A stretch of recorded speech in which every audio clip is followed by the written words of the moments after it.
31वां अध्याय मनुष्य योनि को प्राप्त हुए जीव की गति का वर्णन।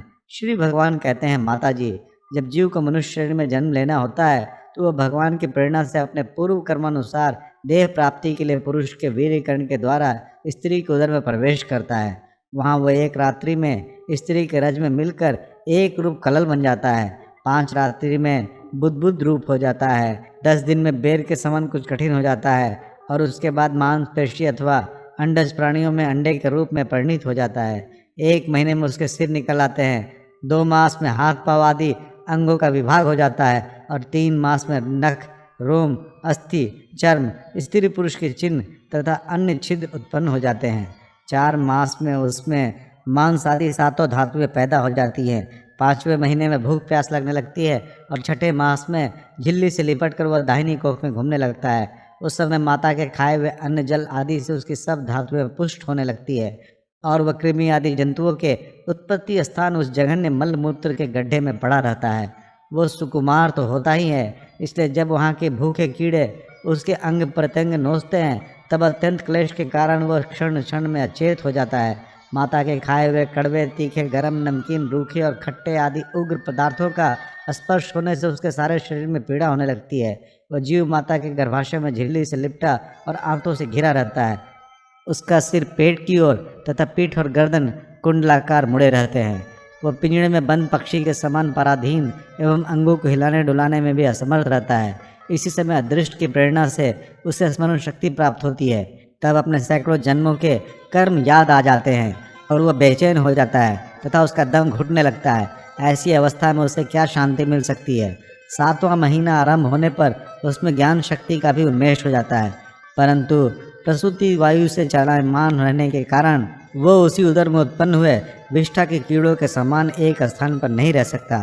तब सप्त धातु में स्थूल शरीर से बंधा हुआ वो देहात्मदर्शी जीव अत्यंत भयभीत होकर 3 वाणी से कृपा याचना करता हुआ हाथ जोड़कर उस प्रभु की स्तुति करता है जिसने उसे माता के गर्भ में डाला है। जीव कहता है, मैं बड़ा अधम हूँ। भगवान ने मुझे जो इस प्रकार की गति दिखाई है वो मेरे योग्य ही हैं। वे अपनी शरण में आए हुए इस नश्वर जगत की रक्षा के लिए ही अनेक प्रकार के रूप धारण करते हैं। अतः मैं भी भूतल पर विचरण करने वाले उन्हीं के निर्भय चरणार बिंदों की शरण लेता हूँ। जो मैं जीव इस माता के उदर में देह, इंद्रिय और अंतर कारण रूपा माया का आश्रय कर पुण्य पाप कर्मों से आच्छादित रहने के कारण बद्ध की तरह हूँ, वही मैं यहीं अपने संतप्त हृदय में प्रतीत होने वाले उन विशुद्ध उपाधि रहित अविकारी और अखंड बोध स्वरूप परमात्मा को नमस्कार करता हूँ। मैं वस्तुतः शरीर आदि से रहित असंग होने पर भी देखने में 5 भौतिक शरीर से संबद्ध हूँ और इसीलिए इंद्रिय, गुण, शब्द आदि विषय और चिदाभास अहंकार रूप जान पड़ता हूँ। अतः इस शरीर आदि के आवरण से जिनकी महिमा कुंठित नहीं हुई है, उन प्रकृति और पुरुष के नियंता सर्वज्ञ विद्या शक्ति संपन्न परम पुरुष की मैं वंदना करता हूँ। उन्हीं की माया से अपने स्वरूप की स्मृति नष्ट हो जाने के कारण ये जीव अनेक प्रकार के सत्वादी गुण और कर्म के बंधन से युक्त इस संसार मार्ग में तरह तरह के कष्ट झेलता हुआ भटकता रहता है। अतः उन परम पुरुष परमात्मा की कृपा के बिना और किसी युक्ति से इसे अपने स्वरूप का ज्ञान हो सकता है। मुझे जो ये तैरकालिक ज्ञान हुआ है, यह भी उनके सिवा और किसने दिया है, क्योंकि अस्थावर जंगम समस्त प्राणियों में एकमात्र वे ही तो अंतर्यामी रूप से अंश में विद्यमान है। अतः जीव रूप कर्म जनित पदवी का अनुवर्तन करने वाले हम अपने त्रिविध तापों की शांति के लिए उन्हीं का भजन करते हैं। भगवान, ये देहधारी जीव दूसरी माता के देह के उदार के भीतर मल, मूत्र और रुधिर के कुएं में घिरा हुआ है। उसकी जठराग्नि से इसका शरीर अत्यंत संतप्त हो रहा है। उससे निकलने की इच्छा करता हुआ यह अपने महीने गिन रहा है। भगवान, अब इस दीन को यहाँ से कब निकाला जाएगा? स्वामिन, आप बड़े दयालु हैं। आप जैसे उदार प्रभु ने ही इस 10 मास के जीव को ऐसा उत्कृष्ट ज्ञान दिया है। दीन बंधु, इस अपने किए हुए उपकार से ही आप प्रसन्न हो, क्योंकि आपको हाथ जोड़ने के सिवा आपके इस उपकार का बदला तो कोई दे भी क्या सकता है। प्रभु, संसार के ये पशु पक्षी आदि अन्य जीव तो अपनी मूढ़ बुद्धि के अनुसार अपने शरीर में होने वाले सुख दुख आदि का ही अनुभव करते हैं, किंतु मैं तो आपकी कृपा से शम दमादि साधना संपन्न शरीर से युक्त हुआ हूँ। अतः आपकी दिव्य विवेकवती बुद्धि से आपके पुराण पुरुष को अपने शरीर के बाहर और भीतर अहंकार के आश्रयभूत आत्मा की भात प्रत्यक्ष अनुभव करता हूँ। भगवान, इस अत्यंत दुख से भरे हुए गर्भाशय में यद्यपि मैं बड़ा कष्ट सह रहा हूँ, तो भी इससे बाहर निकलकर संसार में अंधकूप में गिरने की मुझे बिल्कुल इच्छा नहीं है, क्योंकि उसमें जाने वाले जीव को आपकी माया घेर लेती है, जिसके कारण उसके शरीर में अहम बुद्धि हो जाती है और उसके परिणाम में उसे फिर इस संसार चक्र में ही पड़ना होता है। अतः मैं व्याकुलता को छोड़कर हृदय में श्री विष्णु भगवान के चरणों को स्थापित कर अपनी बुद्धि की सहायता से ही अपने को बहुत शीघ्र इस संसार रूप समुद्र के पार लगा दूंगा, जिससे मुझे अनेक प्रकार के दोषों से युक्त यह संसार दुख फिर न प्राप्त हो। कपिल देव जी कहते हैं, माता, वो 10 महीने का जीव गर्भ में ही जब इस प्रकार विवेक संपन्न होकर भगवान की स्तुति करता है, तब उस अधोमुख बालक को प्रसव काल की वायु तत्काल बाहर आने के लिए ढकेलती है। उसके ससा ढेलने पर वह बालक अत्यंत व्याकुल हो नीचे सिर करके बड़े कष्ट से बाहर निकलता है। उस समय उसके श्वास की गति रुक जाती है और पूर्व स्मृति नष्ट हो जाती है। पृथ्वी पर माता के रुधिर और मूत्र में पड़ा हुआ वह बालक विष्ठा के कीड़े के समान छटपटाता है। उसका गर्भवास का सारा ज्ञान नष्ट हो जाता है और वह विपरीत गति देहाभिमान रूप अज्ञान दशा को प्राप्त होकर बार बार जोर जोर से रोता है। फिर जो लोग उसका अभिप्राय नहीं समझ सकते, उनके द्वारा उसका पालन पोषण होता है। ऐसी अवस्था में उसे जो प्रतिकूलता प्राप्त होती है, उसका निषेध करने की शक्ति भी उसमें नहीं होती। जब उस जीव को शिशु अवस्था में मैली कुचली खाट पर सुला दिया जाता है, जिसमें खटमल आदि स्वदेह जीव चिपटे रहते हैं, तब उसके शरीर को खुजलाने, उठाने अथवा करवट बदलने की भी सामर्थ्य न होने के कारण वो बड़ा कष्ट पाता है। उसकी त्वचा बड़ी कोमल होती है। उसे डांस, मच्छर और खटमल आदि उसी प्रकार काटते रहते हैं जैसे बड़े कीड़े को छोटे कीड़े। इस समय उसका गर्भावस्था का सारा ज्ञान जाता रहता है, सिवा रोने के वो कुछ नहीं कर सकता। इसी प्रकार बाल्य, कौमार और पौगंड अवस्थाओं के दुख भोग कर वह बालक युवावस्था में पहुंचता है। इस समय उसे यदि कोई इच्छित भोग नहीं प्राप्त होता, तो अज्ञानवश उसका क्रोध उद्दीप्त हो उठता है और वो शोकाकुल हो जाता है। देह के साथ ही साथ अभिमान और क्रोध बढ़ जाने के कारण वो काम परम वश जीव अपना ही नाश करने के लिए दूसरे कामी पुरुषों के साथ वैर ठानता है। खोटी बुद्धि वाला हुआ ज्ञानी जीव पंचभूतों से रचे हुए इस देह में मिथ्याभिनिवेश के कारण निरंतर मैं मेरेपन का अभिमान करने लगता है।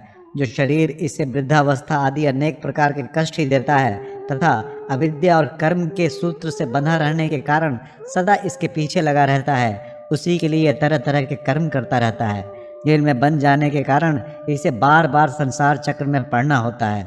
सन्मार्ग से चलते हुए यदि इसका किन्हीं जिह्वा और उपस्थेंद्रिय के भोगों में लगे हुए विषयी पुरुषों से समागम हो जाता है और यह उनमें आस्था करके उन्हीं का अनुगमन करने लगता है, तो पहले के समान ही फिर नारकी योनियों में पड़ता है, जिनके संग से इसके सत्य, शौच, बाहर भीतर की पवित्रता, दया, वाणी का संयम, बुद्धि, धन संपत्ति, लज्जा, यश, क्षमा, मन और इंद्रियों का संयम तथा ऐश्वर्य आदि सभी सद्गुण नष्ट हो जाते हैं। उन अत्यंत शोचनीय स्त्रियों की क्रीड़ा मृग, खिलौना, अशांत, मूढ़ और देहात्मदर्शी असत पुरुषों का संग कभी नहीं करना चाहिए, क्योंकि इस जीव का किसी और का संग करने से ऐसा मोह और बंधन नहीं होता जैसा स्त्री और स्त्रियों के संगियों का संग करने से होता है। एक बार अपनी पुत्री सरस्वती को देखकर ब्रह्मा जी भी उसके रूप लावण्य से मोहित हो गए थे और उसके मृगी रूप होकर भागने पर उसके पीछे निर्लजता पूर्वक मृग रूप होकर दौड़ने लगे। उन्हीं ब्रह्मा जी ने मरीचि आदि प्रजापतियों की तथा मरीचि आदि ने कश्यप आदि और कश्यप आदि ने देव मनुष्यादि प्राणियों की सृष्टि की। अतः इनमें एक ऋषि प्रवर नारायण को छोड़कर ऐसा कौन पुरुष हो सकता है जिसकी बुद्धि स्त्री रूपणी माया से मोहित ना हो। अहो, मेरी इस स्त्री रूपणी माया का बल तो देखो, जो अपने भ्रुकुटी विलास मात्र से बड़े बड़े दिग्विजयी वीरों को पैरों से कुचल देती है। जो पुरुष योग के परम पद पर आरूढ़ होना चाहता हो अथवा जिसे मेरी सेवा के प्रभाव से आत्मा अनात्मा का विवेक हो गया हो, वह स्त्रियों का संग कभी न करे, क्योंकि उन्हें ऐसे पुरुष के लिए नरक का खुला द्वार बताया गया है। भगवान की रची हुई ये तो स्त्री रूपणी माया धीरे धीरे सेवा आदि के मिस से पास आती है। इसे तिनकों से ढके हुए कुएं के समान अपने मृत्यु ही समझे। स्त्री में आसक्त रहने के कारण तथा अंत समय में स्त्री का ही ध्यान रहने से जीव को स्त्री योनि प्राप्त होती है। इस प्रकार स्त्री योनि को प्राप्त हुआ जीव पुरुष रूप में प्रतीत होने वाली मेरी माया को ही धन, पुत्र और गृह आदि देने वाला अपना पति मानता रहता है। सो जिस प्रकार व्याधे का गान कानों को प्रिय लगने पर भी बेचारे भोले भाले पशु पक्षियों को फंसाकर उनके नाश का ही कारण होता है, उसी प्रकार उन पुत्र पति और गृह आदि को विधाता के निश्चित की हुई अपनी मृत्यु ही जाने। देवी, जीव के उपाधिभूत लिंग देह के द्वारा पुरुष एक लोक से दूसरे लोक में जाता है और अपने प्रारब्ध कर्मों को भोगता हुआ निरंतर अन्य देहों की प्राप्ति के लिए दूसरे कर्म करता है। जीव का उपाधि रूप लिंग शरीर तो मोक्ष पर्यंत उसके साथ रहता है तथा भूत, इंद्रिय और मन का कार्य रूप स्थूल शरीर इसका भोगाधिष्ठान है।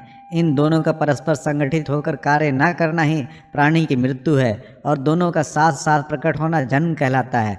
पदार्थों की उपलब्धि के स्थान रूप इस स्थूल शरीर में जब उनको ग्रहण करने की योग्यता नहीं रहती तब उसका मरण है और यह स्थूल शरीर मैं ही हूँ, इस अभिमान के साथ उसे देखना उसका जन्म है। नेत्रों में जब किसी दोष के कारण रूप आदि को देखने की योग्यता नहीं रहती तभी उनमें रहने वाली चक्षु इंद्रिय भी रूप देखने में असमर्थ हो जाती है, और जब नेत्र और उनमें रहने वाले इंद्रिय दोनों ही रूप देखने में असमर्थ हो जाते हैं तभी इन दोनों के साक्षी जीव में भी वही योग्यता नहीं रहती।